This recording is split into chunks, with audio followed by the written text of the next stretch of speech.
Spear Accelerator's 2025 Health Tech Cohort. Please join me in giving a warm welcome to the co-founder of VEI and the Spear Accelerator, Ricardo Garcia.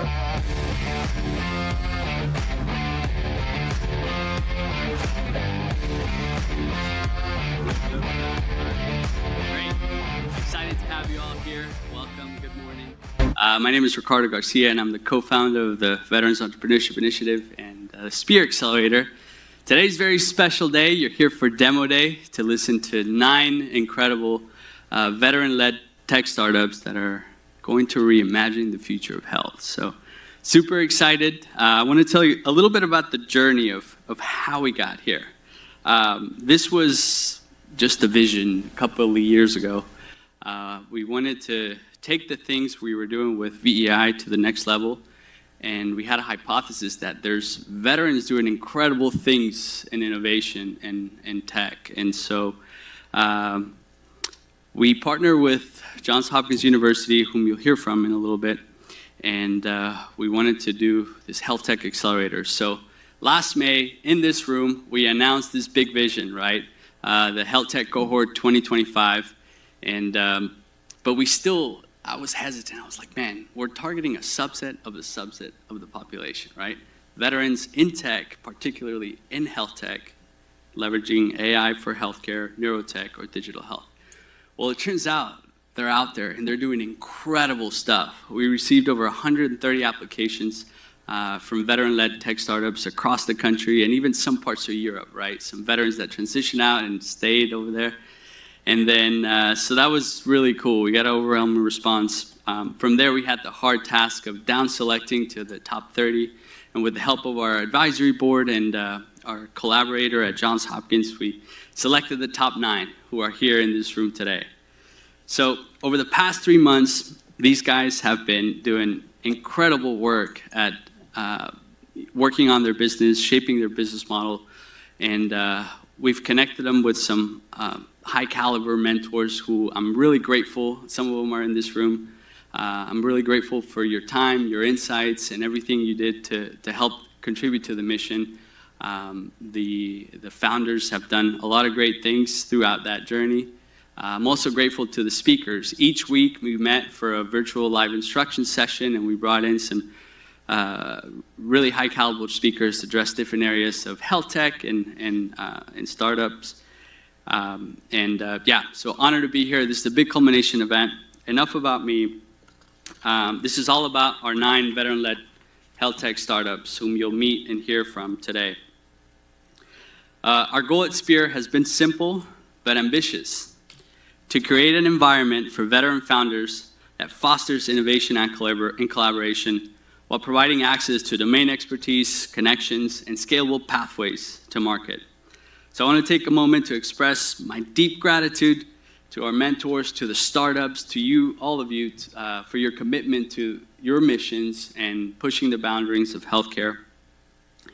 Thank you to our team, to our advisory board, everybody who made this happen. It takes a village to really create something unique that truly helps these founders accelerate their path to scalability. So couldn't do it without all of you. Okay, so let's look ahead at the agenda. You all have the program guide. We'll kick off with startup pitches, the first 4 of the pitches. In the program guide, you'll learn a little bit about each of the founders. I'd love to get you all connected to them. If you know anybody that would be a good connection for these founders, or you have maybe some insight you want to share with them, I want to foster that today. Again, it's all about our founders today, and so would love to open up doors for them for their path to scalability. So we'll break for a quick coffee break, 10 minutes at 10:30, and then we'll do the second set of the startup pitches. That should take us till noon, and we'll then have a networking lunch that'll happen in the cafeteria as you walked into the registration. And then for those of you who signed up for the matchmaking sessions this afternoon, we'll meet back here at 1 p.m. and then we'll migrate to the garage, which is a really cool room in the corner of the building, and we'll do these matchmaking rounds. And I'll tell you a little bit more about how that works when we get there. And then we'll gather back here at 2:45 for the graduation ceremony, and we have some cool stuff that'll happen there. And then we'll culminate the day with the networking reception at 3:30. So that's the day. Should be a fun time. And now, please welcome a true visionary and key ally in our mission, Adler Archer. He's an Air Force veteran and the principal investigator at Archer Lab. Adler brings the full force of Johns Hopkins University into our orbit. He's opened up doors to world-class speakers, to research, to innovation opportunities for our founders. He currently serves as faculty member across Johns Hopkins School of Medicine, Engineering, and Business, where he advances digital health, data science, and leadership rooted in ethics and impact. Through our powerful collaboration, Adler has been instrumental in helping us elevate the Spirit Accelerator Health Tech Cohort.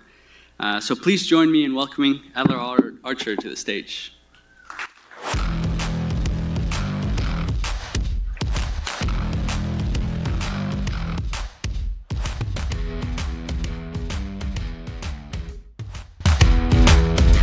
So I'm Adler. I keep telling Ricardo I want more walk-up music in day-to-day life, just kind of playing some music for me. But as he mentioned, I work for Johns Hopkins, so I'm managing director of the Intelligent Innovation Initiative.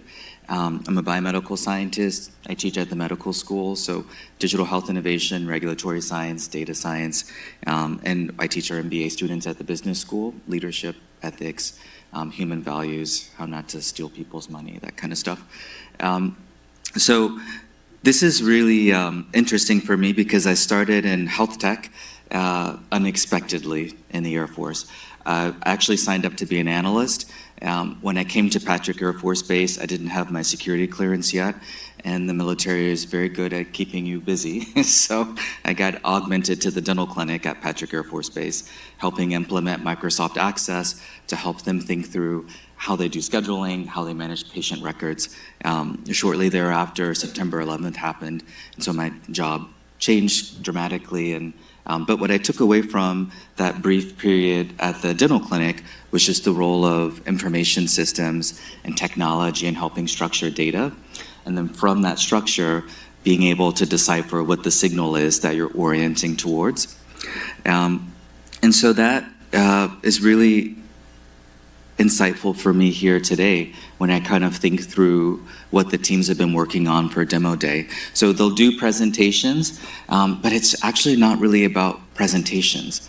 It's about pattern recognition and kind of taking the lessons that they've learned about thinking in terms of who they want to serve, what the needs are of those people, and then how do they create something that's going to serve an actual need that exists in the marketplace. And so we'll see more of that today, and I'm so proud to be a part of it because it's very much in line with how we do things at Johns Hopkins as well, whether it be neurotechnology we're developing or social determinants of health work in the community or a variety of other projects that we have. And so to the founders, this is very exciting. As Ricardo mentioned, we were going through the applications and we had people literally from all over the world.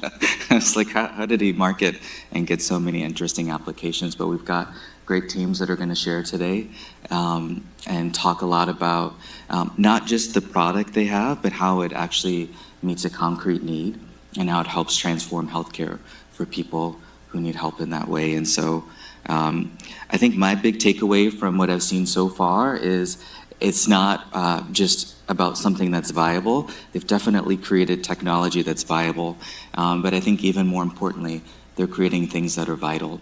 And so this is an important opportunity to kind of witness that and learn from what they've created and see how we can help support it. So anyway, I will stop talking. I'm a talker like my dad. I could talk until 3:30, so I'll cut it short for you. But thank you for coming, and we're looking forward to hearing from the teams. All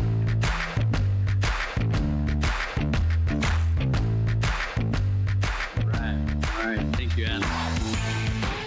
Okay. So next we hear from one of our outstanding mentors. So throughout the cohort, our mentors were truly the backbone of this journey. If it wasn't for all their commitment, their insights, and sharing their experience with the founders, it wouldn't have been as impactful as it was. And there were also so willing to help and get them connected and open up their contacts. So we had 9 or actually 10 or 11 really awesome mentors. So I'd like to introduce one of those awesome mentors here today, Jeannie Sucker.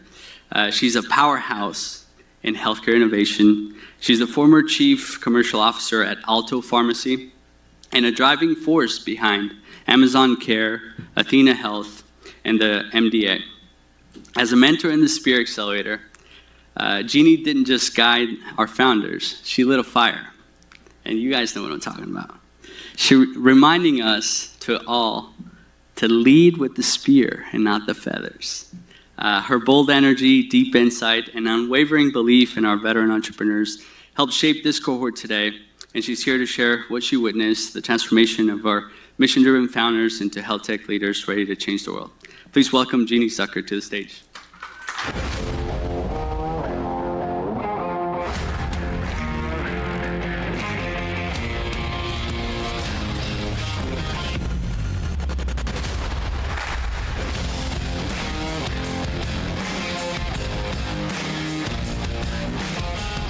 Good morning, everyone, and it is an absolute pleasure to be here. Thank you, Ricardo, for that warm and generous introduction. As a mentor for the Veterans Entrepreneurship Initiative and the VEI Spear Accelerator, it has been an absolute honor to support this program. Ricardo, you and your team have done just an outstanding job of orchestrating an informative and instructive program for our founder CEOs. It has been quite impressive and, by all accounts, a tremendous success. And we're going to hear about that later today.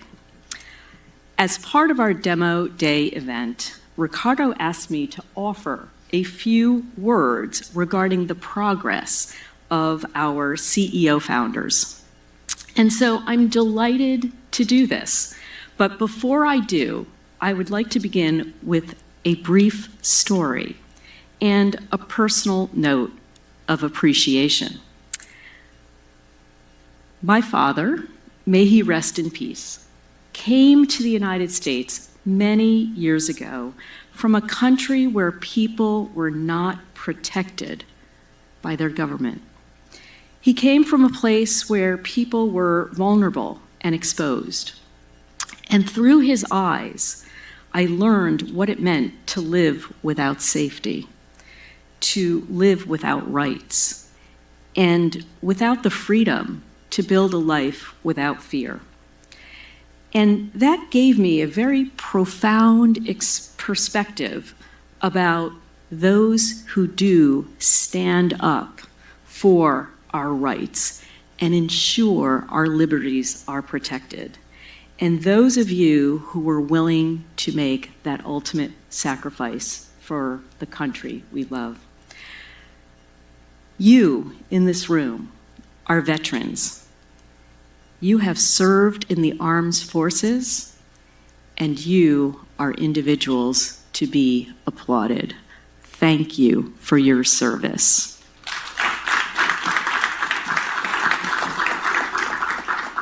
Your commitment to this country and your dedication to its values make it all possible that we can thrive in both business and life. And with that, just a tremendous debt of gratitude. I am proud of all of you, of all that you have done, and my dad would be equally as proud. So thank you again. So let me take a moment, once again, also to thank Ricardo, co-founder and vice president of the VEI Spear Accelerator. Ricardo, again, your leadership, your vision, and the countless hours, and I heard a little bit about those countless hours this morning, that you've invested in has made this program possible. And of course, I also want to thank your team. You've got a marvelous team here who is supporting you, as well as our mentors and founders, Rafael Camano, Rebecca Dobo, Thomas Horton of We Love Mentors, all of our sponsors, the business leaders, healthcare innovators, and investors. We're all so glad that you are here. So thank you for your participation. So over the last 3 months, I have had the privilege of getting to know an incredible group of 9 veteran founders. These are remarkable individuals, and you're going to be meeting them in just a moment. They have courage, drive, and discipline, and the clarity of mission that comes from having already served something larger than themselves. And let me tell you, they are bringing that same spirit and their A game to this entrepreneurial journey. As mentors, you know, our role isn't to lead the charge. No, we did that. But we are assigned to walk alongside of our mentees, and we are asked to share our insights, we are asked to present the tough questions, and we are invited to help our colleagues see around the corners of what they may not anticipate. We, of course, offer guidance, and sometimes we're simply there to help our founders see their path a little bit more clearly. And so let me share with you that where mentors can be particularly helpful is in the following way.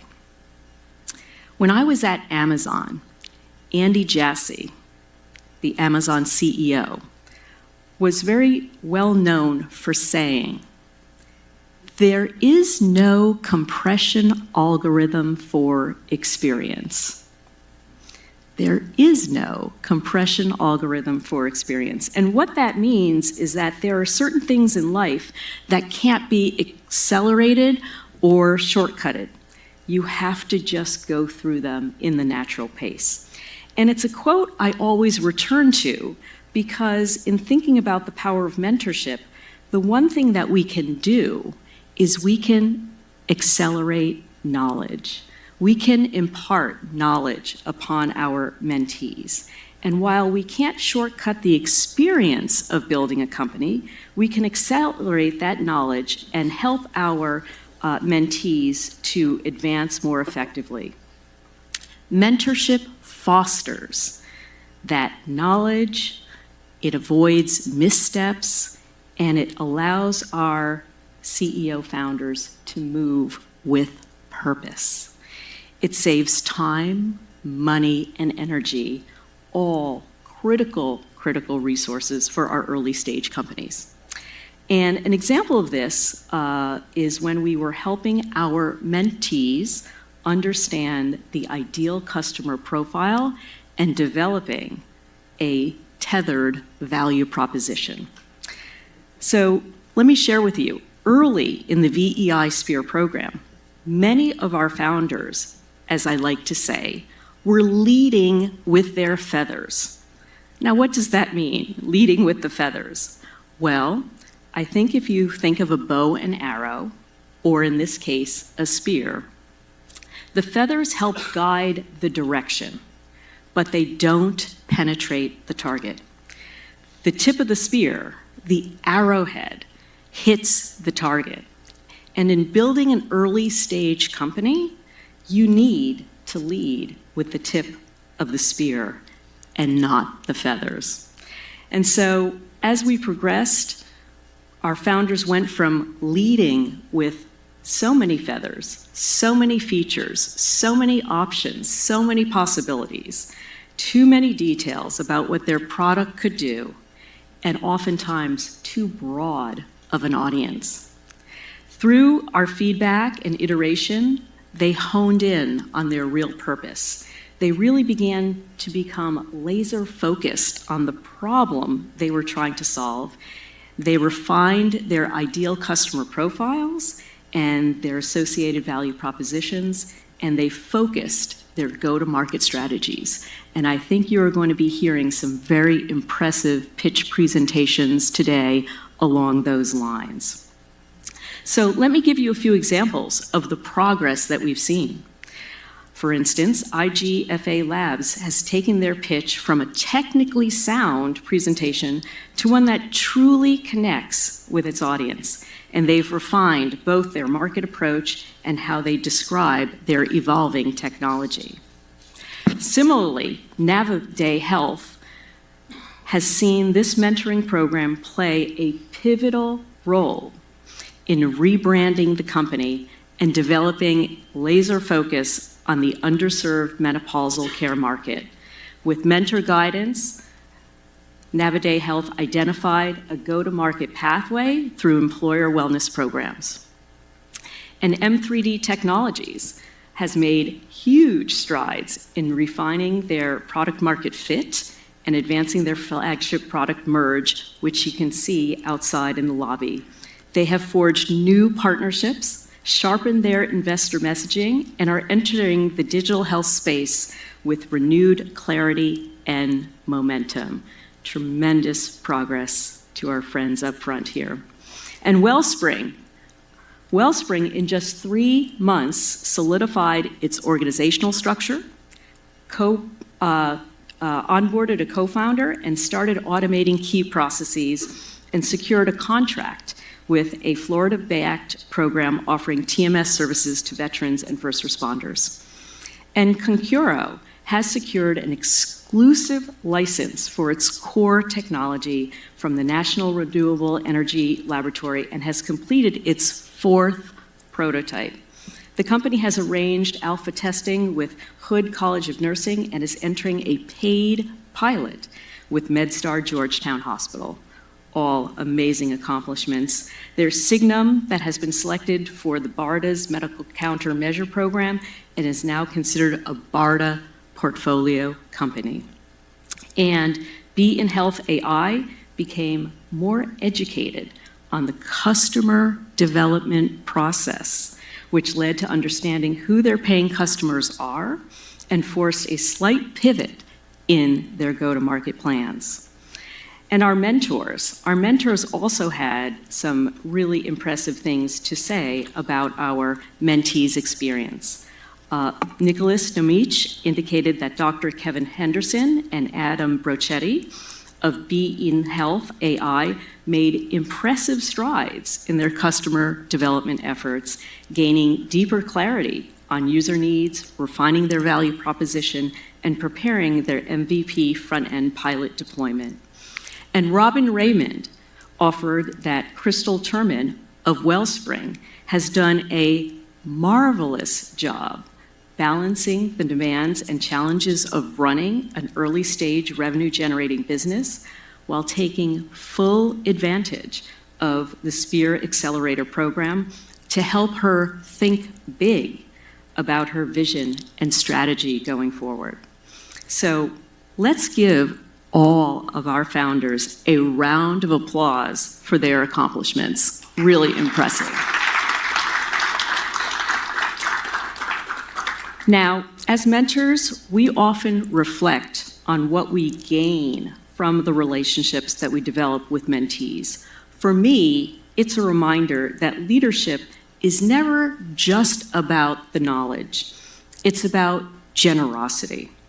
It's about helping others rise. It's about staying humble enough to listen and curious enough to learn alongside our mentees.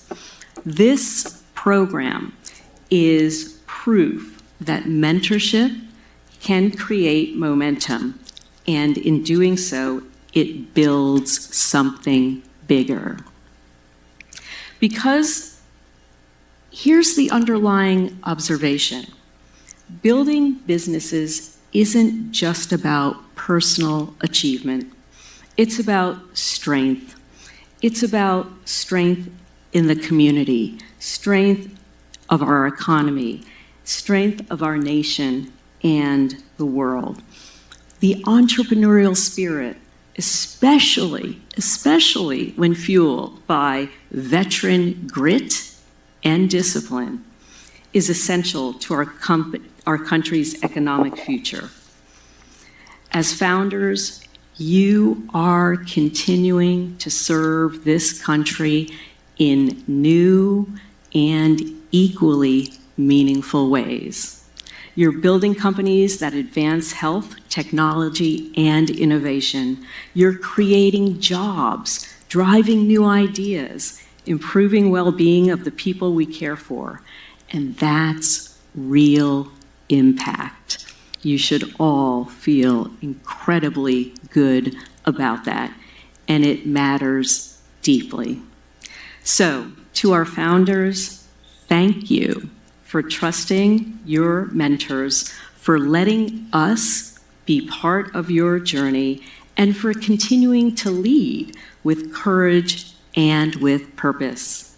As we discussed, there is no compression algorithm for experience, but there are opportunities to accelerate your knowledge and use that to glide through the experiences necessary to be successful. We can't wait to see what comes next. And so congratulations on all of your accomplishments, and thank you for your kind attention.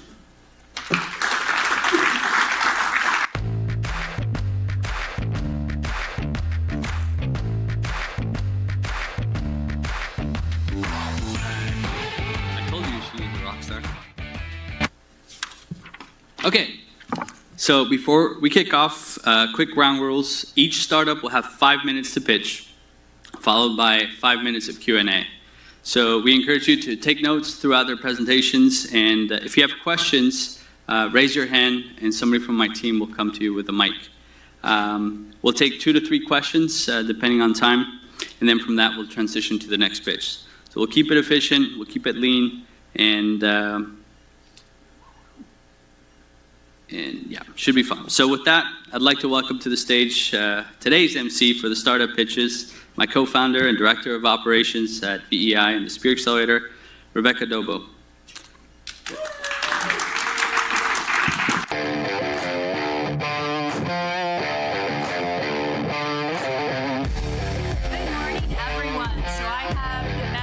Today, I get to introduce our amazing founders. And while I've not been able to participate as much as I would have liked to in the Spirit program, I have heard absolutely wonderful things about everything that you guys are doing. And I can't wait to see your pitches today, as well as where you guys will be in the next few years. And I really hope that you always come back to Spirit for any type of support that you may need, because we're here. We also have VEI, so for those of you that may not be involved in that, we do have programs that you can participate in. So with that, we'll go ahead and get started, and the first founders that we have coming up are with the company Be in Health AI. Let's see.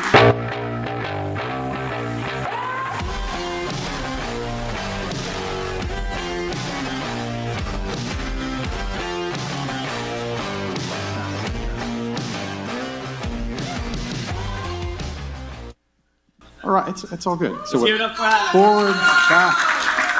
All right. Ready, go. Morning, everybody. Adam Burketti, Be in Health AI. You know, Medicare Advantage plans, they're evaluated by how well they care for patients. And when they fall short, patients suffer, but so does revenue, sometimes at the tune of billions of dollars. But for anybody that doesn't know what the star ratings are, right, it's basically how the government judges these plans on how happy and healthy the patients are, and they use 40-plus quality measures to determine this, right? And when they fall below 4 stars, the financial consequences are enormous. Not only do they lose a big monthly rebate, but there's a 5% bonus, revenue bonus that they lose out on, which is calculated off the total size of the plan, right? So that puts them at a financial disadvantage. They can't offer as good of benefits, and that really hurts them for future enrollment and retention. So, how are plans doing right now? I mean, you can just look at the graph, right? It's pretty obvious. Star ratings have fallen off a cliff. Majority of them are failing right now, and the consequences are over $16 billion in lost revenue per year. And the bad news is it's not getting any easier, right? The government keeps raising the bar. And most recently, you probably saw that Humana lost a star ratings appeal to CMS, and they're going to lose close to $3 billion in total revenue. So why is this happening, right? What's the root cause? Now, obviously, you can put some of the blame on the government. They raise the bar.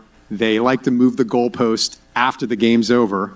But when you have the payers and providers that aren't integrated, there is some natural inertia and fragmentation that develops, right? Lack of real-time visibility into the progress of the star ratings, system-wide misalignment in terms of financial incentives and also technology. And when these things happen, right, chronic conditions are going to slip through the cracks, right? Care gaps are going to be missed, and ultimately the patient's going to suffer.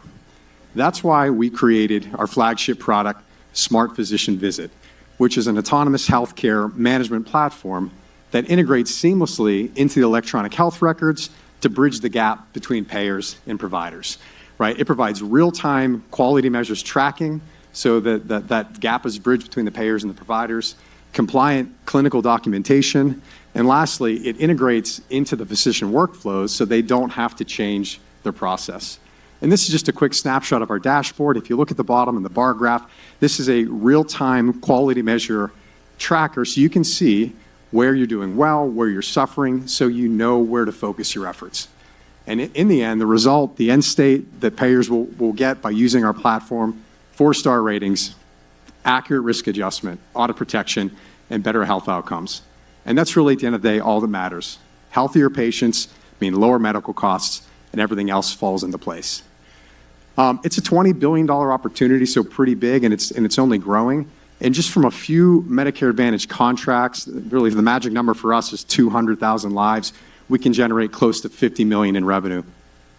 This is just an example of the ROI potential for really a relatively small plan. From these 5 different categories, the star ratings, annual bonus recapture, getting the monthly rebates, right? Accurately risk adjusting their population, audit protection, and lower medical costs due to fewer ER visits and hospitalizations, that's a $70 million ROI opportunity.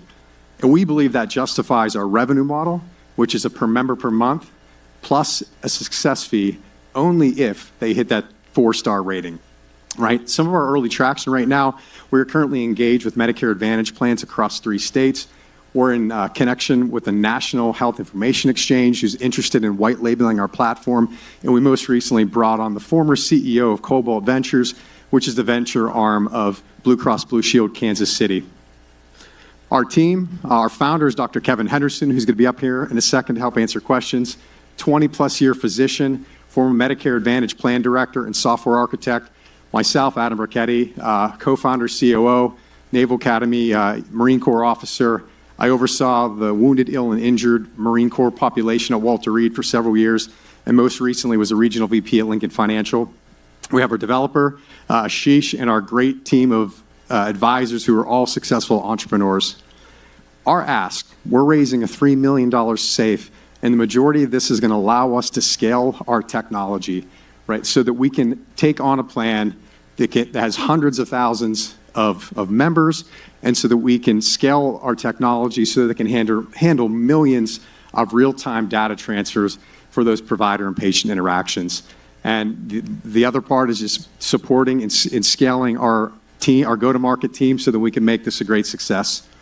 So we believe we're creating something that matters, health, not healthcare, and we look forward to hopefully partnering with you. Happy to answer questions. Thank you. Dr. Henderson, you're wanted. Any questions from the audience? Yes, Lillian over here.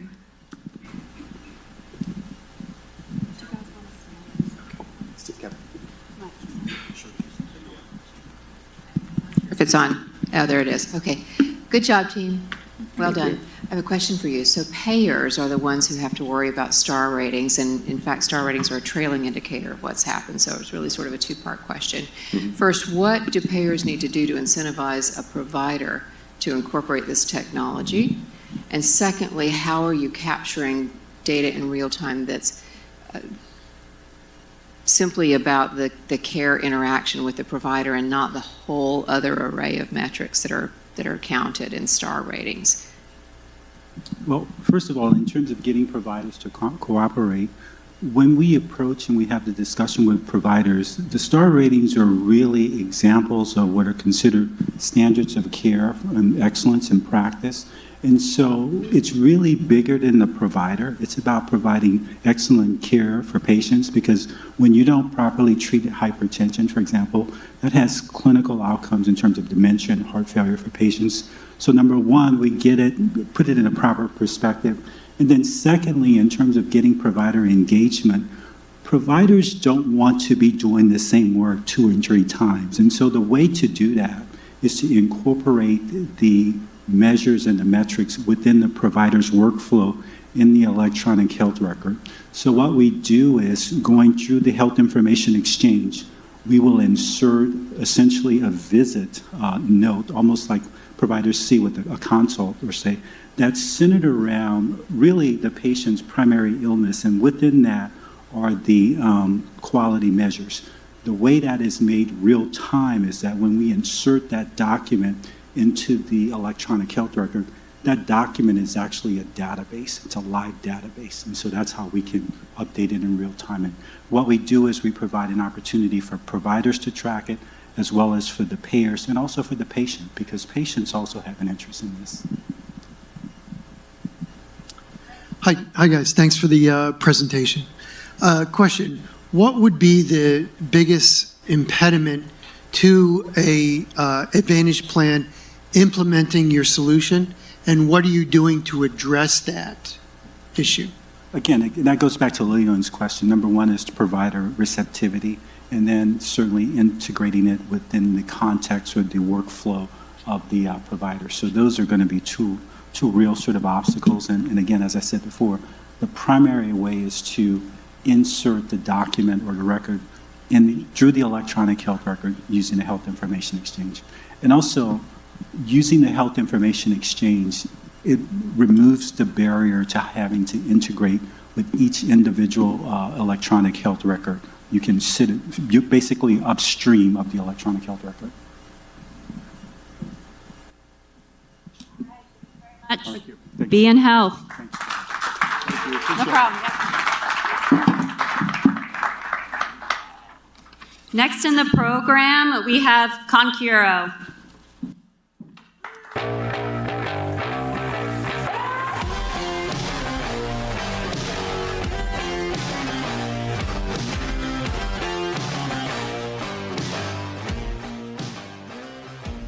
Hello.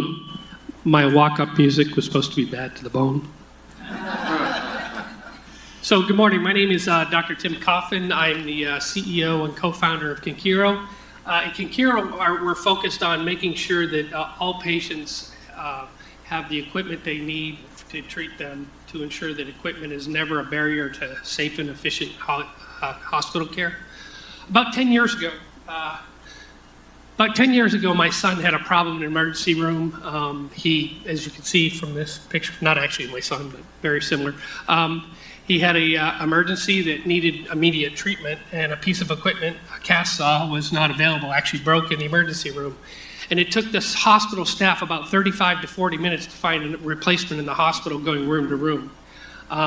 It surprised me at the time. There was no way to find equipment. So this actually cost my son, he lost the use of his leg. He almost died because of this, and he had about 20 surgeries to follow up to repair the damage, all because they couldn't find a piece of equipment. So the problem is hospitals lose about $12 billion annually due to the loss of equipment. Nurses spend an average of 72 minutes per shift just trying to find stuff, look for equipment every day. Hospitals lose an average of $4,000 per bed per year in equipment that's either lost, stolen, or misplaced. So this results in a $12 billion annual loss across the hospital systems. It leads to clinician burnout because it takes them longer, and does cause serious patient harm, even death, when stuff isn't where it's supposed to be. So we've created a solution where we've created a real-time equipment location system that can give you the status on mobile and desktop apps. This prevents equipment loss. It streamlines workflow processes. The focus is to improve patient outcomes, and it will reduce this $12 billion revenue loss. Our goal is to quickly determine the location and status of medical equipment when needed. We've done this through a series of hardware, RFID tags, and sensors throughout the hospital. These sensors autonomously track the equipment to make it seamless to the provider so they're not having to log in and out. And because there's a heavy use of, say, travel nurses, people don't necessarily know where things are, we map those where those systems are within the hospital and show the person where they are. We want to make sure that medical equipment is always accounted for and accessible when it's needed. We're not the first ones to try and do this. It's actually a $45 billion market across the United States, but we're not trying to boil the ocean. So what we're focused on with Cohort right now is acute care facilities with 200 plus beds or more. The reason we're looking at this is they have a lot more assets, they have larger budgets, and they have, procurement processes that are well laid out. This allows us to go into these places and really help with their ROI. There's a lot of competition in this market. What makes us unique is we actually, our system is comprehensive, and it provides for all the needs of all the stakeholders in the hospital, not just one or two of them. So we meet clinician needs through showing them where the equipment is, maintenance needs through doing AI, and strategic needs by doing things like procurement decisions and workflow optimization. We have significant traction. As we heard earlier, I've got a technical pilot with Hood College Nursing to work out some of the kinks in our system. We have a paid pilot with MedStar Health, and we have an exclusive license for the automatic type and location system, which is a green technology. We've completed 4 prototypes right now, where we got multimodal communications, and we're continuing to doing continuous sensor improvement. We have a decent leadership team. We got myself, McLean Cozine, who does software development in healthcare. Michael's an AI guy. We have Hamish Stewart, who runs healthcare solutions for BDO, a large healthcare consulting. Tom Reed, who used to be on Ways and Means running healthcare stuff. And then Kim Trenbeth, who is with NRL, is on our board, who oversees technology for urban science and building technologies. Our business model is we've got software as a service. It's a multi-tiered licensing thing. We do service support like training packages and consulting. We're going to deploy this through a series of, we have nurses that are going to be our sales force. As far as pricing, it's $350K per unit with an onboarding fee of $300. Hospitals should see 147% ROI in the first year. Our goal is to hit 150 hospitals by 2028, which should make us about a $50 million company. What we need from people right now is we're doing a $1.2 million seed round. 800 of that's for engineering to take this to enterprise level scale, 200 for management costs, and 200K to get our initial sales force on, which is our direct, and we're also focused on indirect marketing. So if you're interested in making sure that people aren't hurt by stuff, people like my son, and to make sure they can still play hockey when they want to, come work with Cohort and help us reduce clinician work, burnout, and increase patient safety. Thank you. All right, do we have any questions from the audience?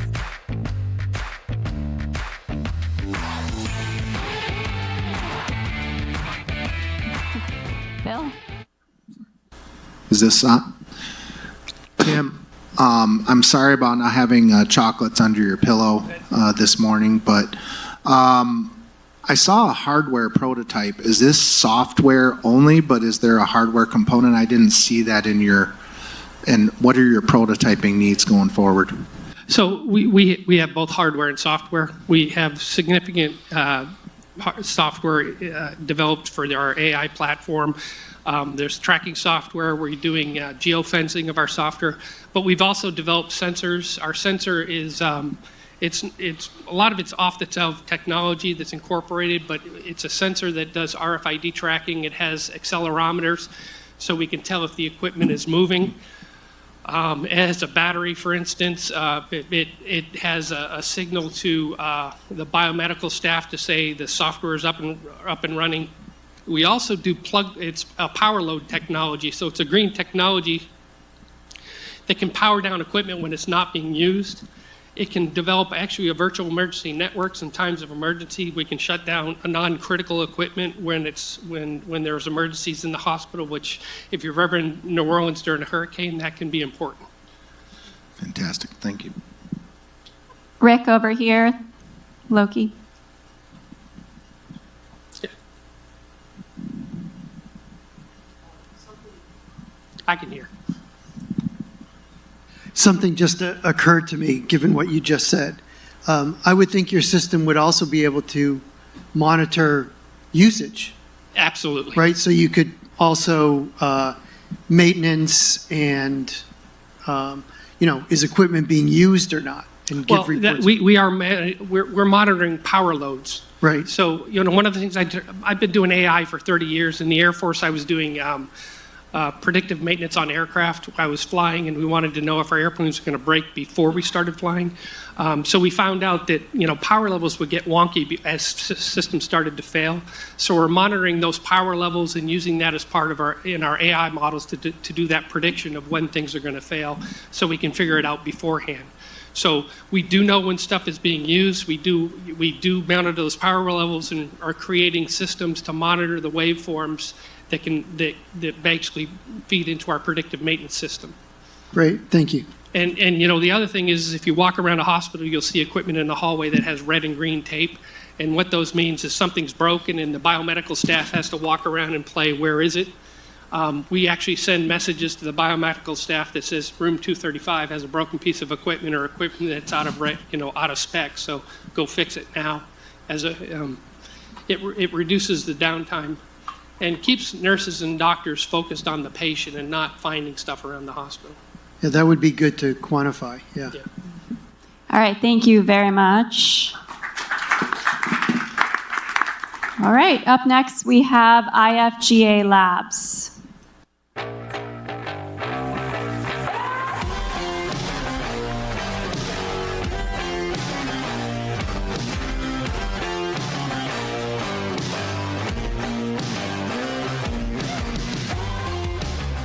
First, I'd like to introduce, we've got Daryl Fleming, PhD, and Darnisha Harrison in the back. They're both part of Team IFGA, and they'll probably join me when we do our question and answer.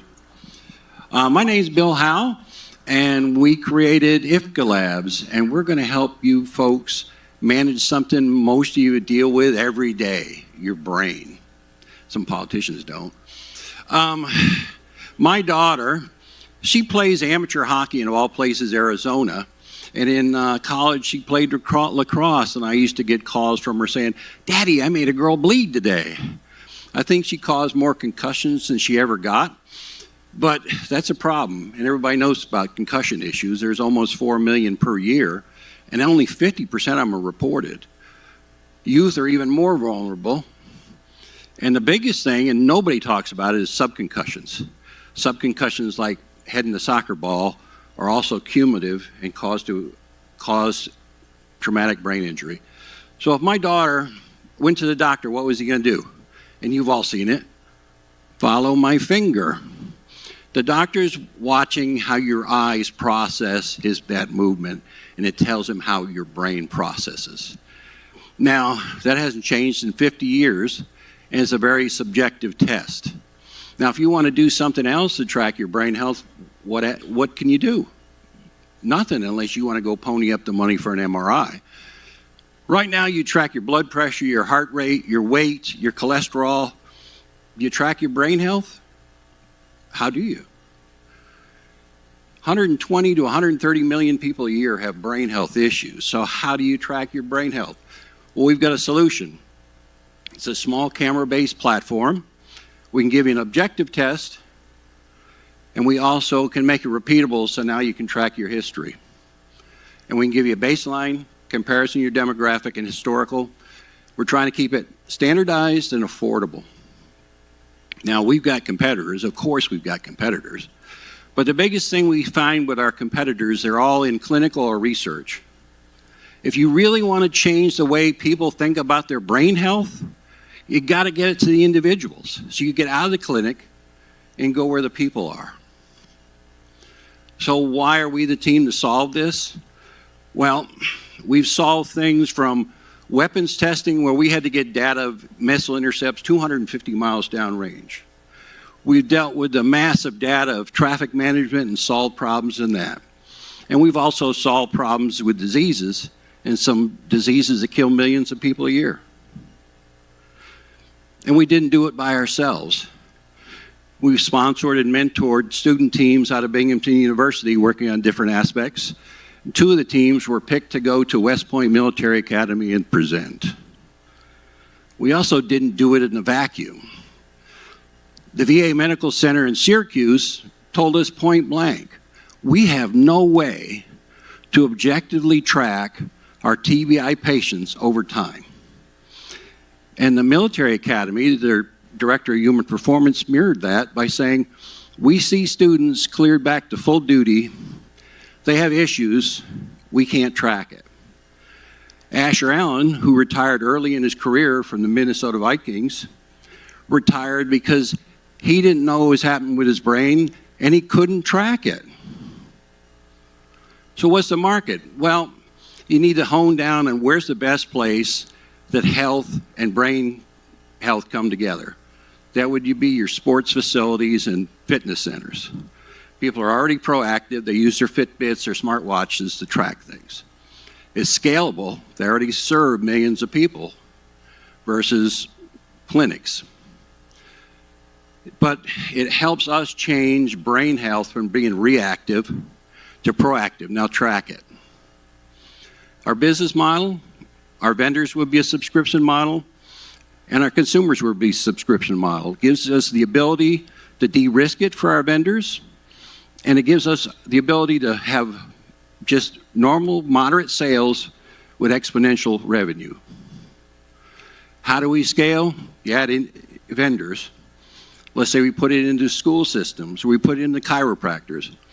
And then by standardizing our platform, we can easily add tests without adding expense to our vendors. And we can add additional tests. How about dyslexia? Would you like to find some of the learning disabilities in your kids? Impairments, contrast sensitivity, and eventually specialized system. Then you go into clinics, or you create something for the police where they can detect impairment. My goal is I want to be able to call my daughter and say, how was your hockey today? And what's your IFCA score? Can you think what you would do with your kids, your parents, or yourself? Now, this is a team effort. We're going to change the way people think about brain health. If you want to be part of this team, we want to talk to you. Whether you want to be a member of the team or put money in, we're open to talking to anybody and everybody. The worst I can say is not only no, but hell no. Thank you. All right, thank you very IFGA Labs. Any questions from the audience? Yes, over here. Yep, take that back. I'll take that. I forgot I got to answer questions. What is it that you actually measure? Well, right now we're just using 3 tests. We're doing the standard saccades, a modified saccades, and a smooth pursuits. We've got other ones we want to add, like divergence, convergence. These are standard tests your doctors do. But instead of being subjective, we capture data points. And now you can compare these tests over time. And you can compare it to a baseline. So if I have an event or my child has an event, what?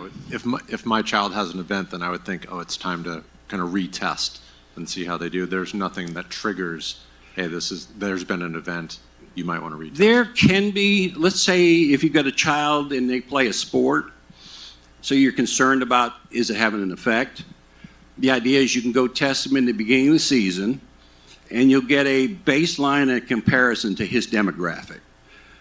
So if he's outside the regular demographic, it may say, well, there may be an issue that already exists. But you test him once in a while during the season or during the years and say, is there a change? You know, the biggest thing we're hoping we're selling to you is that peace of mind that you can allow your child to play a sport and it's not causing an injury. Thank you.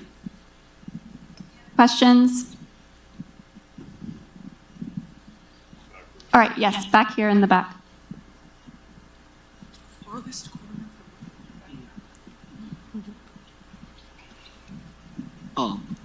what modality of recovery is it testing, or injury is it testing? Like neuroplastic recovery, is it going to catch that? Because it's healing. Yeah, it can. I mean, basically anything that would affect that process, the brain process, if you can see it in how the eyes process or possibly other indicators, and that's some of the things we want to develop down the road. But it should show how that process changes. So I can't tell you exactly what we're looking for because we're not a doctor. We're creating that tool. So we want to give the doctor the tool to say, okay, we're seeing an improvement on how you do your saccades, so we see an improvement in your recovery. All right, thank you very much. All right, so before our coffee break, we have one more company. It is M3D Technologies. Do you guys need 2 mics?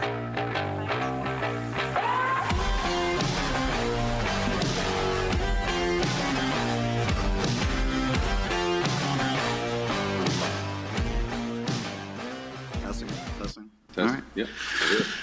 All right. Good morning. My name is Matthew Hogan, founder and CEO of M3D Technologies, and I am a service-disabled veteran who has gone through physical therapy. In 2004, while serving aboard the USS Ronald Reagan, I suffered a trimalleolar fracture to my right ankle, which was just before my deployment over to San Diego, California. While left behind at NOB, I actually went through multiple surgeries and had to go through a grueling recovery process.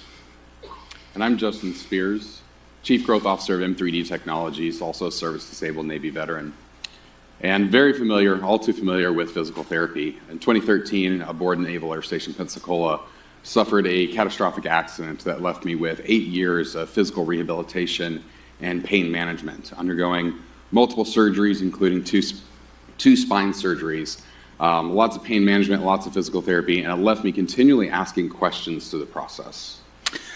This is why we built Merge. It is a mixed reality platform that actually allows full body capture with no sensors, no suits, and no complexity. This allows us to actually identify human performance issues and also rehabilitation aspects to improve patient care. Clinicians still rely on subjective assessments, manual processes to treat patients, to get data, to track athletes.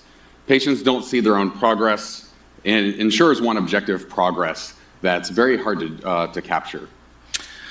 Meanwhile, while pre-existing motion analysis machines are expensive and only subject to elite institutions, it is causing a gap in between patient care. That is why we built Merge, is to bridge that gap. So Merge, it transforms any room into an intelligent rehab environment. Patients perform movements and immersive digital spaces guided by AI. No sensors, no suits, no complexity, real care. Merge captures full body biomechanics. This allows clinicians to understand how the patient is performing from week to week so that we can actually see improvement of quality of life. It is no longer just subjective, it is actual hard data. So how it works. We set up in clinics, PT centers, gyms, wellness centers. Our sessions include rehab protocols already built into the system and engaging with immersive environments. The AI detects the biometrics. We get real-time feedback for users and clinicians and trainers, and the progress is tracked across multiple sessions. So everything is contactless. It's fast to deploy. It actually provides that information so that it's not only for patients themselves, but also for human performance and athletics. Key stakeholders that benefit this: PT, trainers, insurance providers, patient caregivers. They stay engaged through the process while the providers and the clinicians are gathering the data to develop personal care plans. So this data empowers everybody involved. So not only the data supports decision making, but it also helps with real-time decisions as well. We follow a B2B model here. Year one license is $197K. It's full turnkey setup. Recurring annual license is $92K per year. We've got upgraded support plans as broke out there as well, and we have system add-ons including customizable data reports, custom training modules, protocol packages, and expansion packages for hardware. This is an immediate upgrade for clinicians. So this basically allows any clinic to basically have a full system that allows them to understand how each one of their patients is performing. This also reduces the amount of time for clinicianal notes because our data reports are instant. So there's a global $90 billion market available to us right now, but our target to launch is the $8.5 billion US market. With that, our obtainable market that we're going after is 150 systems over 50 years. So we're targeting PT clinics, performance centers, wellness providers. So we are planning to deploy over 150 systems with over $50 million in revenue over the next 3 years. To date, we've completed over 50 demos. We've launched Merge in healthcare innovation activations, industry advanced technology summits, actually just last week. We've tested Merge PT and AI systems, and we've developed early stage AI features in the system as well. We are already seeing interest from major clinics and healthcare providers as well. As simultaneously talking to PT clinics to see if we can go ahead and start deploying these systems right away. So as you can see, we're a veteran-owned company. We're inspired by our backgrounds, and we're very outcome-driven. So we've built the product, and we're ready to deploy. Our ask is $4 million. With that, we're going to scale Merge globally. $1 million for product development, $2 million of that for customer acquisition and operations, and another $1 million for hiring key talent. So what does this give us? It gives us the opportunity to deploy these into 10 PT clinics along with 2 case studies. And then our SaaS platform will allow us to grow distribution through our channels and partnerships. So we're transforming the future of rehab and performance through immersive technology. So join us in reshaping how people move their worlds, heal, and perform. M3D Technologies, creating worlds that inspire to go beyond. Questions from the audience? Yes, over here.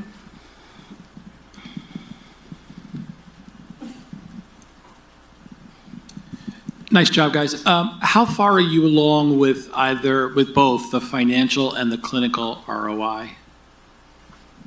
So since we've launched the project, we've primarily just been doing the activations at this point. So with the investment, that's where we're looking to build out the case studies that are needed specifically for the rehab and the performance vertical so that we can finalize those ROIs.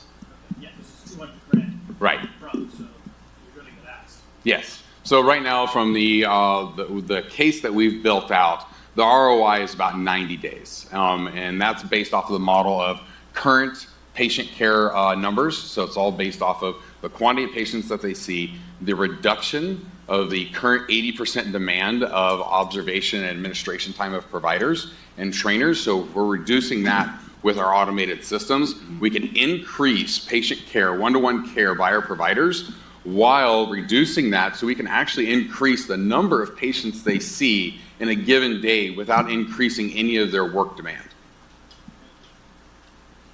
Any other questions? Yes. Actually, I had a quick question on your pilot programs. How have they been going so far, and what type of organizations have you been working with for your pilot programs? Universities. Yeah, so right now we've got a few universities lined up and some private healthcare facilities as well. And then once we are able to secure the funding, we'll execute all of those pilot programs. So right now we're doing a lot of the preparatory work in preparation for the investment funds. 2 of the PT facilities are out of state, so one would be in South Carolina, and I believe the other one is in New York as well. Yep. All right, last question here in the second row.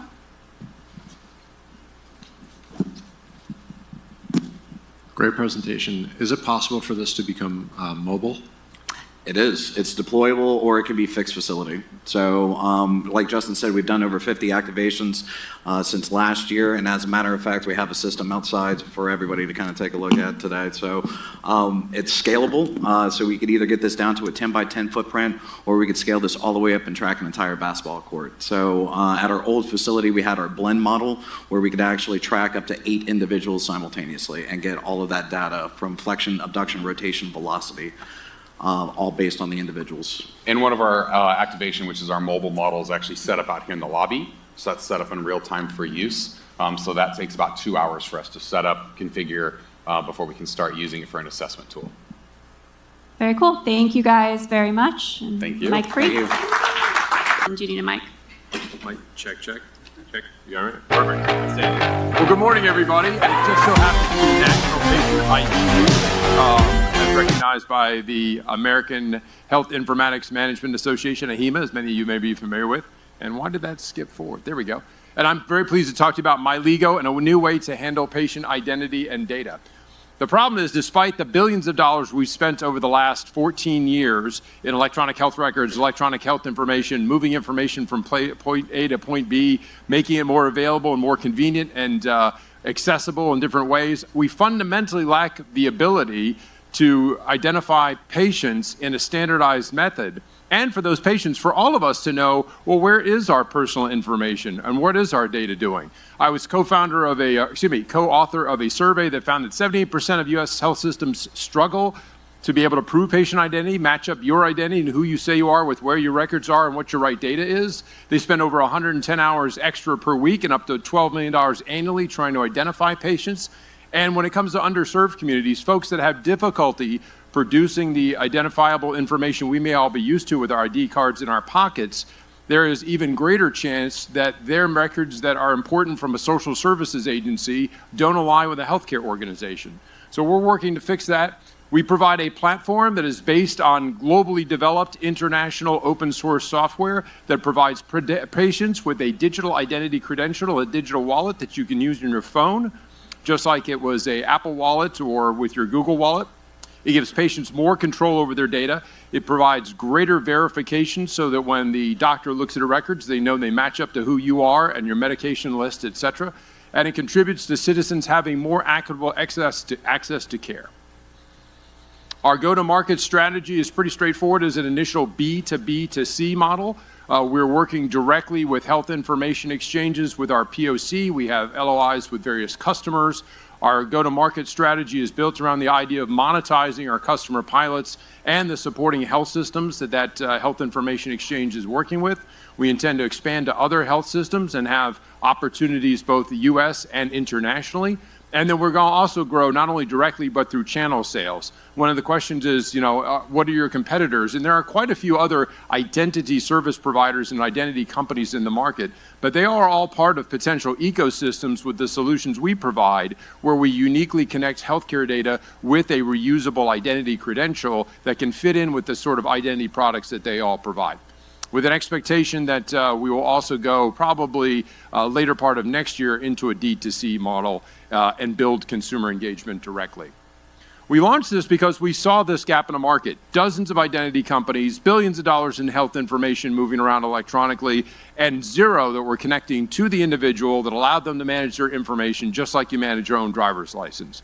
There are 300 million potential customers. Why? Because every citizen in the United States is potentially a patient, and everyone can benefit from having their identity better under their control and being able to manage their records. There's growing demand for AI solutions that require ways to bind your identity and your data to what the AI is doing to help you out as a personal agent or a personal clinical tool. We're also working through biomedical research, and it's exciting to have folks from Johns Hopkins here. We have several folks in Johns Hopkins involved with other initiatives where digital identity and digital twins is a key area of research. And the existing technologies that are out there are oftentimes point solutions limited to a single enterprise and don't scale to be able to be a comprehensive ecosystem. The company is a Delaware C Corp. We're based out of Austin. From an address perspective, there's myself and my co-founder. I have over 25 years of experience in IT, cybersecurity, health IT, and the international digital identity community. My co-founder, Lad, as our CTO, is the brains behind the technology, and he and I together both have experience in cloud computing, international IT standards, et cetera. We're also building an advisory board that preliminarily includes members from Aetna, UCSF, would love to expand that with UCF, and some ex-federal folks in the cybersecurity community. Our ask is $500,000 in a pre-seed, pre-revenue model. We're very flexible whether or not that's a convertible note or a SAFE or convertible equity. We're using that to finalize the solution design and get ourselves embedded with our first customer that we're engaging in an MOU. We're developing the brand awareness. Right now, quite frankly, I think I'm generating more momentum than I can handle by myself in terms of channel sales and ecosystem opportunities, and I really want to be able to roll out for additional customer deployments. Thank you very much. I'm happy to discuss. And I also want to say thank you very much to VEI since I have the microphone. Lillian was a fantastic mentor. And speaking as a veteran, I've shared several commentaries amongst the folks here. And we really enjoy this sort of community and team that VEI built for the Spear Accelerator. So thank you very much. Questions from the audience?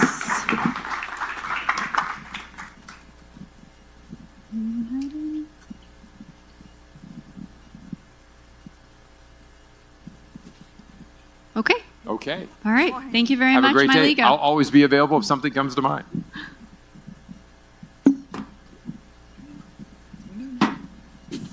Nice and quick. All right. Next up, we have Naviday Health.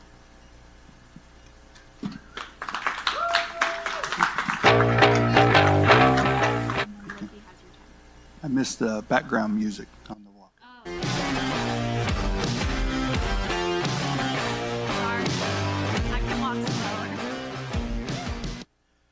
Thank you and good day. I'm David Franklin, Gulf War Navy veteran, founder and CEO of Naviday Health. I want you to take with me just a moment and reimagine yourself as a teenager.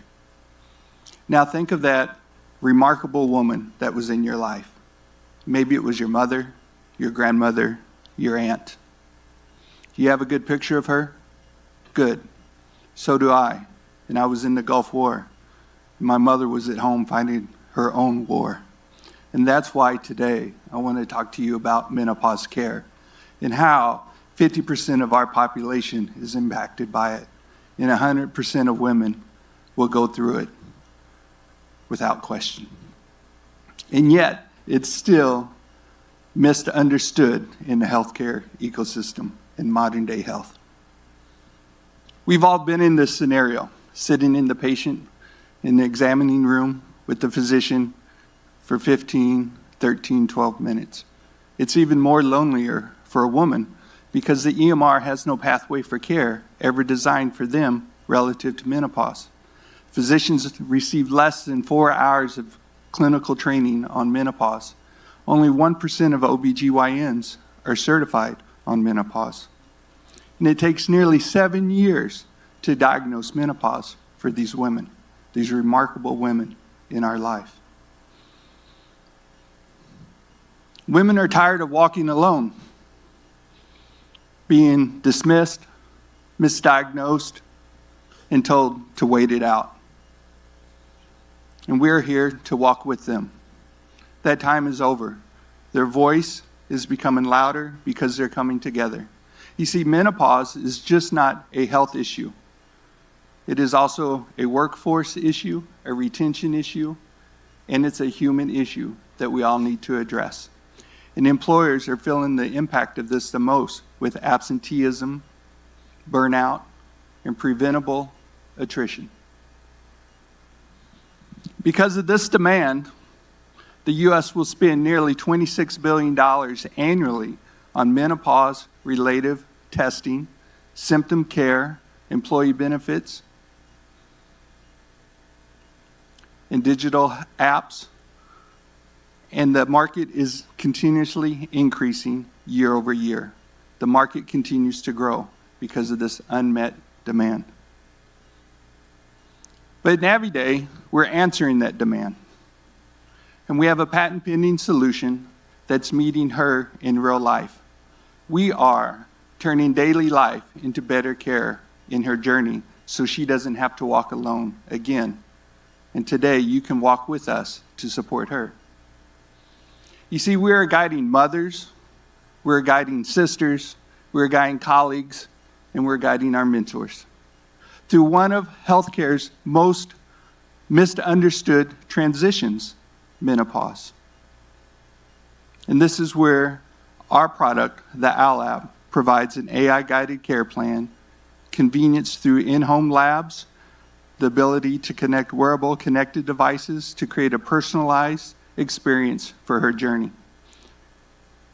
And then she can take that information and present it to her provider in a sealed record as a consumer health record.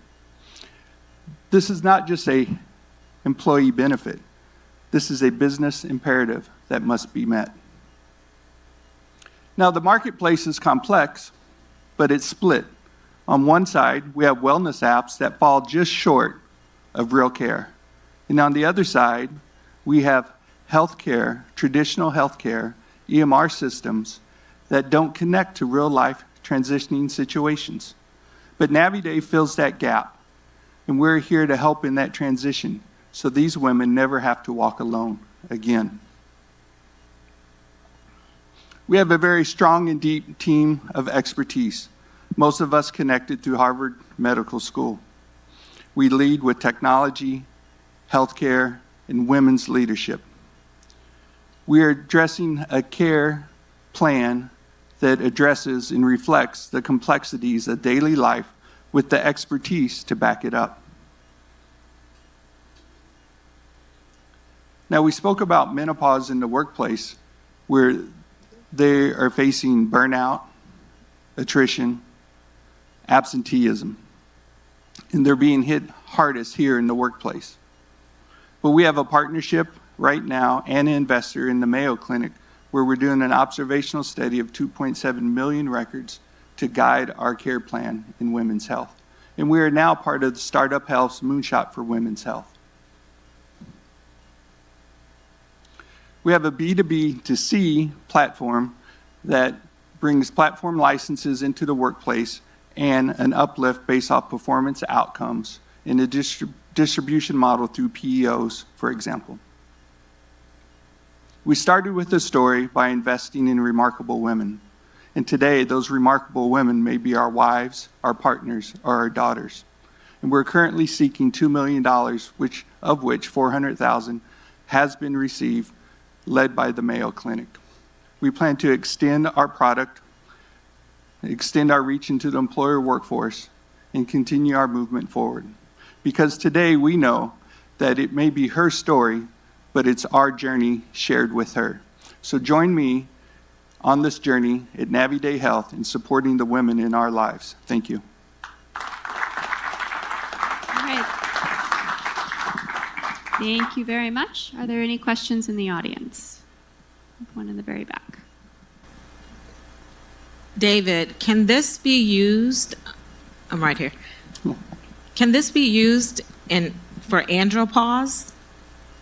Yes, yes. So the care plan itself starts on menopause, but the application itself covers not only medication adherence, labs, genomics, vitals tracking as well. So what we're really looking at initially is the impact post-menopause and osteoporosis and cardiovascular disease, and then working back through the woman's journey. Okay, and so what I mean by andropause is menopause in men.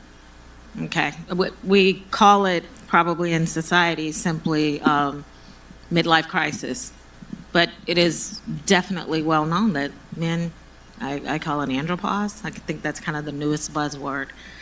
Do you think there is a way that you guys would maybe scale for men to be able to track their changes as they get older? I mean, their testosterone drops, et cetera. They have these variations in their hormones too. It's just a little bit slower than women, but it certainly happens. So that's what I meant by andropause. No, yes, definitely. But the care plan initially designed for women and tracking their health journey. The symptomatic care in the lab work is equally there for men as well, so they can perform and see those trending guidelines and see health education that responds to those test scores as well, and present that consumer health record as well. It's just the guided journey today initially is around women's health journey through menopause. Thank you. Question over here. Yeah. As I understand your app, it sounds like you're generating a care plan. Is this medical advice? And if so, are there FDA regulations that you have started to comply with or have to comply with? So more of the lines of software as a medical device, and this is some of the work we're doing at the Mayo Clinic. in their team. We've been able to navigate around most of these regulatory positionings because we're not practicing medicines and we're not making recommendations, but we are making information available in exchange back to those providers through assisted intelligence or actionable intelligence so that they have a better view of the patient in real life. All right, last question. Great presentation. My question is, the platform seems to be very medically oriented. Are you considering adding behavioral health components to it? We do have input from a behavioral health. We also have social determinants of health. We're looking at patient-reported outcomes. We have mentors and guidance from mental health as well. So that's really also leading into the UI UX. And a lot of what we're doing is really behavioral change management, but also understanding symptoms of menopause around mental health is taken into consideration, not just with HRT, but just in daily life experiences through depression, anxiety as well. All right, thank you very much.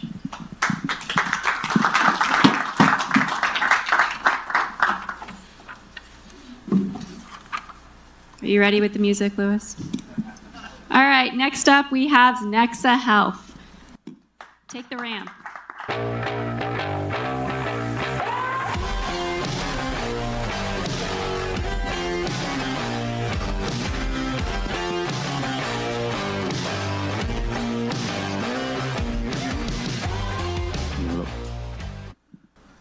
Good morning, everyone.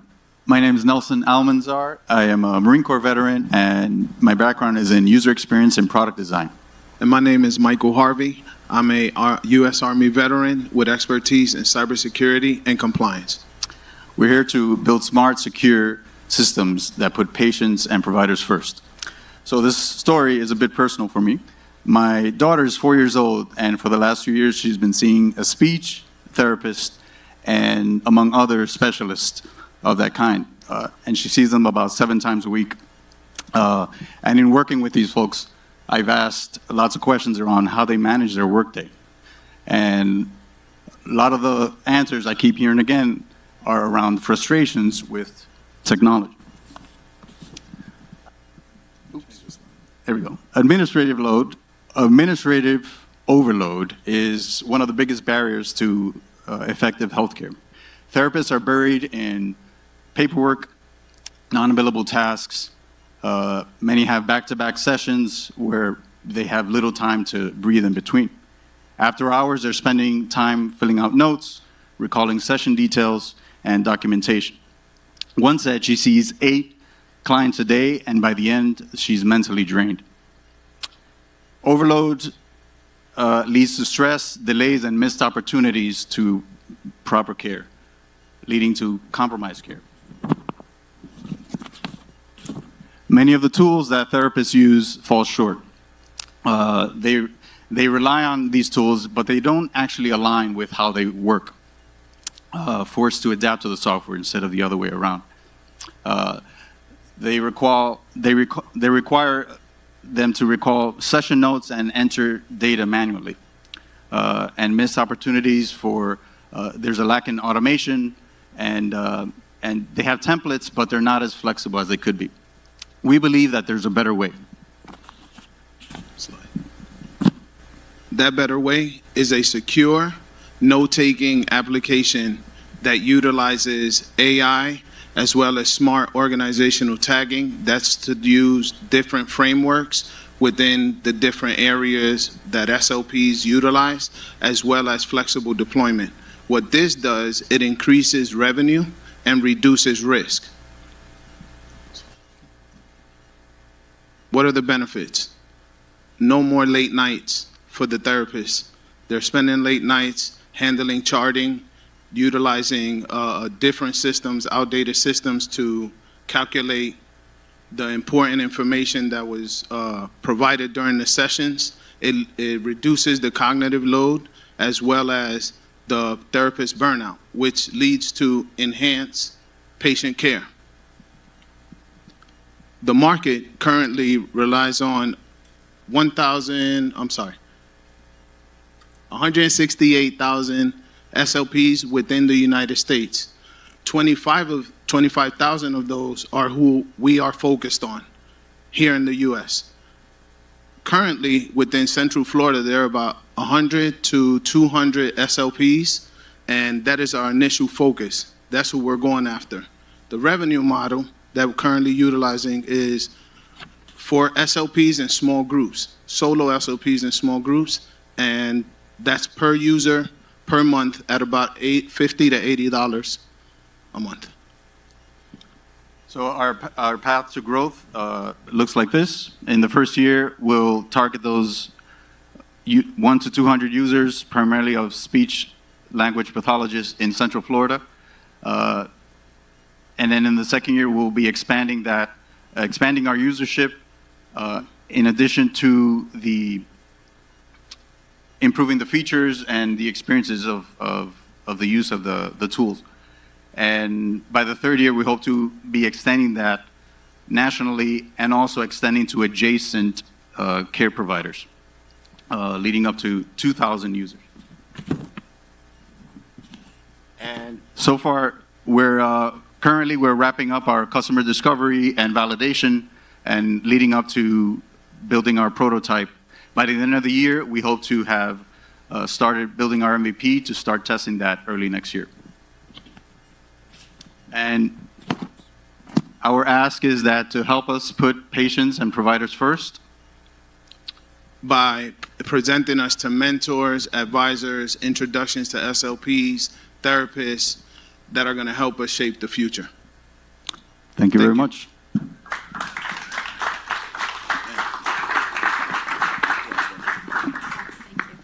Third mic. Any questions from the audience? Yes. Loki up front. So what platform are you guys going to be starting out with? Is it going to be Android or Apple based? Or are you guys going after both? We haven't defined that yet. We might be thinking this is a standalone tool, not phone based, or we're going to follow the path of FDA and the proper protocols. Gotcha. Yeah. Any other questions? Yes, Darwin.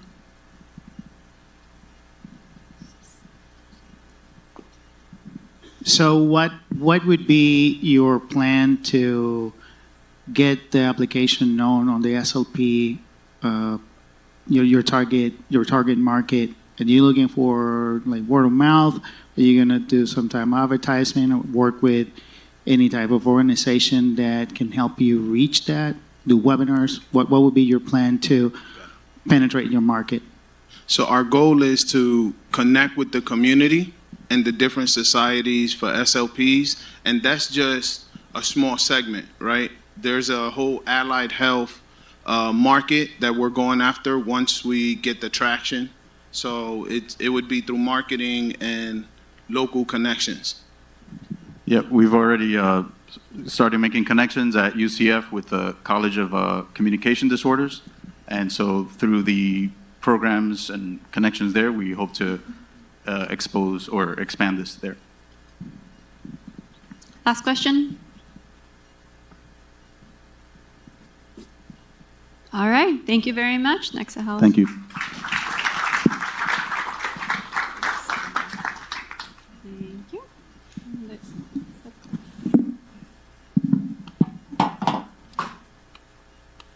All right. Next up to the stage, we have Signum Technologies. No music. Huh?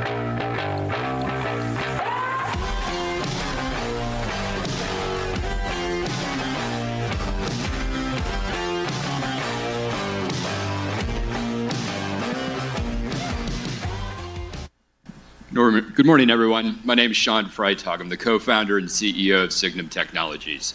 Signum is a computer vision company with a very clear mission: to turn cutting-edge technologies into tangible solutions that address society's most pressing challenges. The healthcare industry has been gone through a paradigm shift over the last 5 years due to the global pandemic. Prior to COVID, the average patient-to-nurse ratio stood at 3-to-1. That has ballooned up now to 9-to-1, causing a massive amount of worker burnout and inefficiencies in the healthcare space. This is occurring at the same time when barriers to quality care continue to grow, spurred in part by the fast closure of rural hospitals at an alarming rate. We've lost over 200 rural hospitals in the last 20 years, and there's currently 700 on the chopping block to be closed in the very near future. So healthcare administrations are looking to technology to answer some of these issues that they are in the healthcare industry currently, by automating routine, mundane tasks to allow doctors and nurses to operate at the top of their license. This is where Signum's flagship product, ROSI, which stands for Remote Optical Sensing of Individuals in the Environment, comes into play. ROSI is a remote patient monitoring solution powered by patented computer vision technology. It's a combination of RGB and thermographic sensors co-located with a compute power which houses our proprietary algorithm. And what we do is we identify individuals as they come into our frame. We identify the pixels that carry the often missed signal, and we ingest that into our proprietary algorithm, sometimes at a rate of about 30 times per second, looking for minute changes in the pixelation over time. And today we're able to provide things like core body temperature, heart rate, respiratory rate, all faster and more accurate than most FDA approved devices that are currently on the market without ever touching a patient. This technology was initially built in collaboration with the Mayo Clinic and has gone through IRB testing with partners like the MITRE Corporation. One of the partners that we've been working with closely and which I'm proud to highlight today is the Department of Veterans Affairs. We have prototypes in the VA hospitals and we're getting great feedback on them currently. One of the programs that the VA has is Atlas program. It's designed to kind of democratize access to rural veterans that don't have access to brick and mortar VA healthcare. They're doing over 3 million visits a year already, but the rub is that they're asking veterans to self-report their vital signs, which are chock full of errors, and the providers literally just throw them away as soon as they receive them. So they do not want to staff these locations with full-time employees, and they don't want to have devices, medical devices, in the locations that they have to sanitize in between patients. That's why a contactless solution is the way to go. And just to highlight a personal anecdote, my father, who is also a veteran and lives in a very rural area of northwestern Pennsylvania, has been going through this exact same issue over the last 5 months. Unfortunately, he's been in and out of the hospital quite routinely, and because of where he lives in this remote area, his primary care doctor, while he's in the hospital, drives over an hour from Erie, Pennsylvania down to Warren, does her rounds, and then has to leave and drive another hour back to Erie. The remainder of those times that my dad was able to interact with his primary doctor was through a remote patient monitoring solution. So what we're able to do is now provide context data, contextualized data during that visit so that the provider has a clear diagnostic understanding of their patient's current health metrics. It's a very well-defined market. Vital sign monitoring estimated at roughly $9 billion per annum. Strong secular tailwinds, roughly a 9.3% growth CAGR expected between now and 2030. We see the largest opportunity in the $24 billion telehealth market. Also strong secular tailwinds expected to grow at around 30% CAGR between now and 2030, spurred mostly by telehealth services similar to what Signum Technologies provides. There are some remote patient monitoring competitors, but none that can match us as far as our contactless nature, the accuracy in which we're able to provide these metrics, and the efficiency in which we're able to do so. We have an amazing team, and we are the right ones due to our mission-driven values and our domain expertise. I started my professional career serving as a Navy SEAL. I did 14 years of active duty service, conducting over 10 combat deployments between SEAL Team 4 and Development Group. I used business school as my transition platform and had the privilege of attending Wharton Business School, where I dual majored in finance and entrepreneurial management. And I left Blackstone, where I started my professional career, to launch Signum Technologies in 2023 as the full-time CEO. We have very comprehensive plans for addressing our key milestones over the next 12 months. We're currently doing our first seed round of funding, a $2.5 million raise, roughly 75% committed at this point. We've recently hired an engineering firm, RPM Tech, located out of Baltimore. They'll be delivering our first MVP, minimal viable product, in 3Q. And we have a comprehensive list of beta customers lined up that include Department of Veterans Affairs, senior assisted living facilities, Massachusetts General, and several other local community centers in the Philadelphia area. We're currently navigating through our 510K process and expect to have approval of a Class 1, Class 2 medical device by early 2026. Thank you very much for your time, and I look forward to answering any questions you may have. Thanks for not kicking me off. Questions from the audience?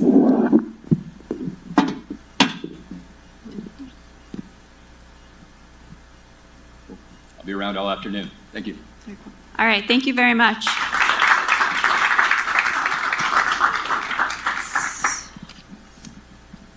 Side. Okay, let me just make sure. I think we are on our last one. We have Wellspring Brain Care. Where's Crystal? There she is.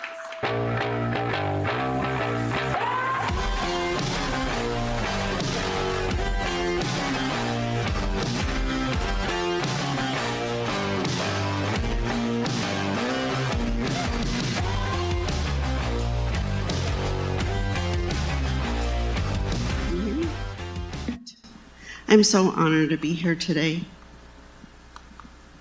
There we go. My name is Crystal Turman.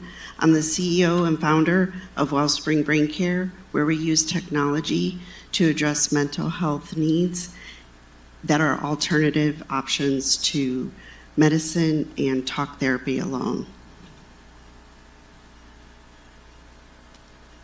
Trauma is the brain's way of naturally responding to an abnormal situation. The problem is it sometimes needs coaching to return back to normal.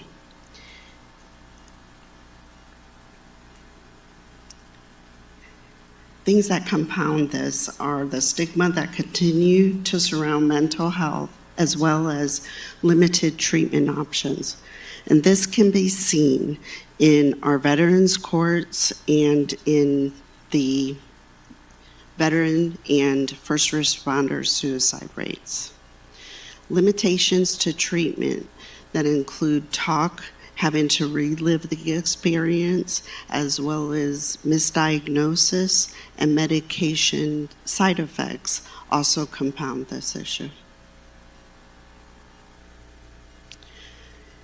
As an Air Force veteran, I've attended way too many funerals to sit by and not address this problem. However, like Archer Adler, I was not intending to ever be in the medical technology field. As an avionics technician of special operations aircraft and avionics technician on the space shuttle, I was used to dealing with hardware that didn't talk back to me. But the blessing came when I was able to go back to school to become a social worker. And that's where I discovered the brain is a wired and wireless component.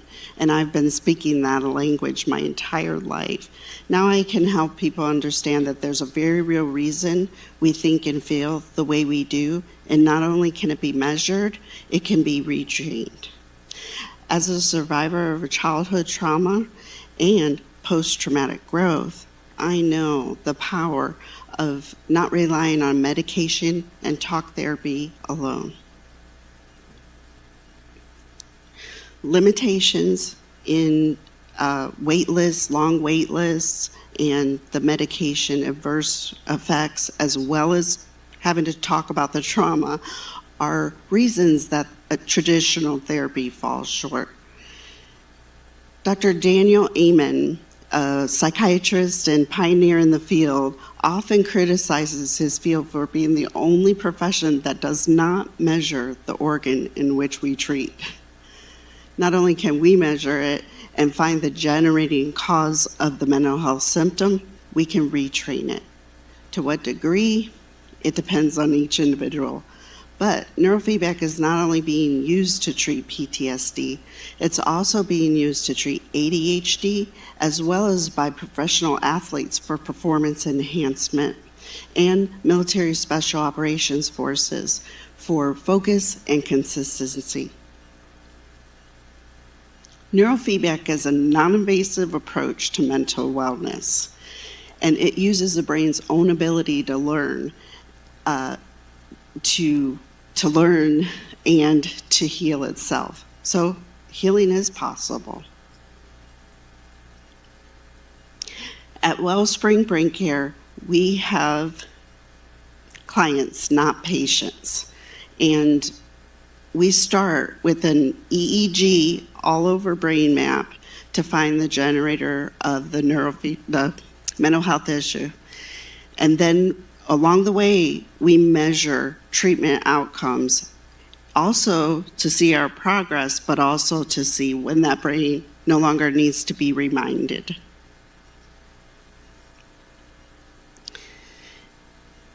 And by finding the generator through this EEG map, it's bumped up against normative database. By finding that generator, it takes the guesswork out of our treatment plan. All of our protocols are derived directly from this brain map, where we look to see where the brain waves are and if they're doing what they're supposed to be doing. This also makes it trackable and reliable. Whether we realize it or not, we all know somebody who's been affected by mental health. And part of the reason we don't realize it is because of that stigma that is still associated with mental health, but also misdiagnosing, as well as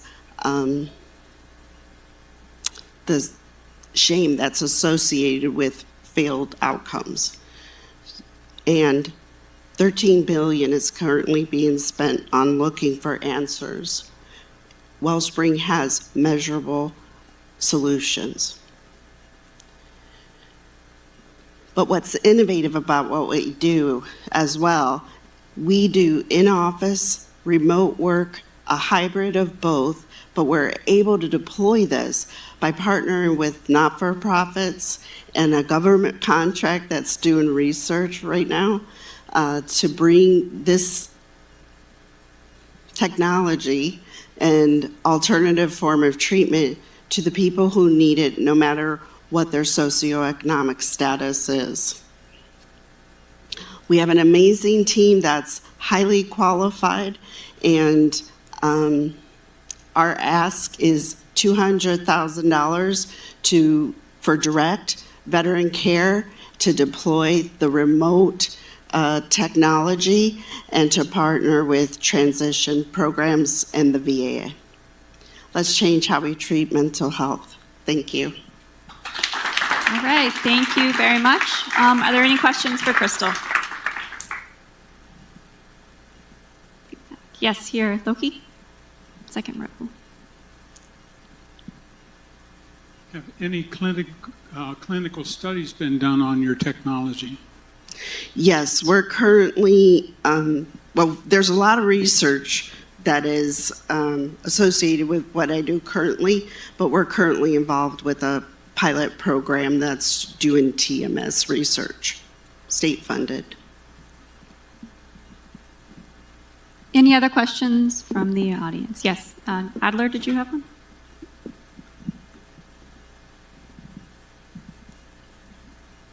Thanks for your presentation. I'm curious about if you could use this device with other types of complementary treatment. So my friends, the Yellens, they run a psychedelic research center at Johns Hopkins. And so I was wondering if you could do biofeedback with psychedelics or some other type of therapy.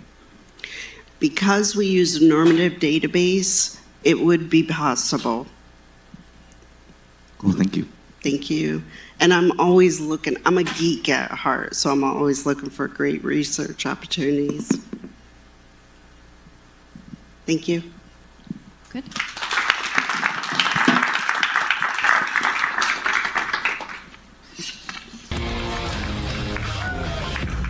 Thank you, Rebecca. Give it up for Rebecca once again. She was a great MC. But how about them pitches, huh? How about these founders doing some incredible stuff to reimagine the future of health? Now we're moving out to the exciting part of the program. This is the cohort graduation. So please give it up for the Spear Accelerator Health Tech Cohort 2025.